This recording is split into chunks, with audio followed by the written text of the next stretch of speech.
မင်္ဂလာပါရှင် Wait ရတနာ channel မှာကြိုဆိုပါရစေ။ကျွန်မဒီနေ့ကတော့ကျွန်မအသစ်ဝယ်ထားတဲ့ polishing glue လေးကိုစမ်းပြီးတော့သုံးပြသွားမှာဖြစ်ပါတယ်။အားပေးကြပါဦးနော်။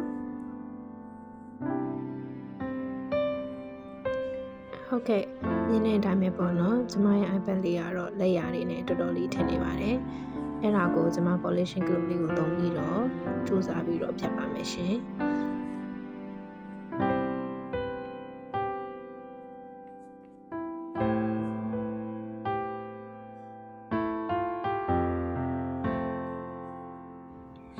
လက်ရာလေးတွေကို glue နဲ့ဖြတ်ပြီးတော့ကျမတို့အခြေအနေလေးချက်ကြည့်မယ်ပေါ့နော်အခြေအနေလေးကတော့တိတ်တော့မဆိုးပါဘူးရှင် iPad screen ကိုဖြတ်ပြီးသွားပြီဆိုတော့ကျမ MacBook လေးရဲ့ဒီ screen ကိုကျမဖြတ်ပါမယ် screen မှာတော့မြင်တဲ့အတိုင်းစီလေးတွေတော့နည်းနည်းပေးနေပါတယ်အဲ့နေရာလေးကိုတိကျထားပြီးဖြတ်ပြပါမယ်အဲ့တော့ဖြတ်ကြည့်တော့ပထမတစ်ခါမှတွေကိုတော်တော်လေးတိတိတသားပြောင်းသွားတာကို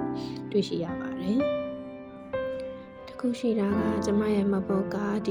ကျမလက်ရမထင် screen protector ကတ်ထားတယ်ပေါ့နော်အဲ့ဒီအတွက်ပဲပြောင်းလာလားဒါမှမဟုတ် screen protector မကတ်ထားရင်ရောပြောင်းလာလားပေါ့နော်အဲ့ဒါလေးတခုတော့ sensitive လို့လုပ်ပါတယ်ရှင်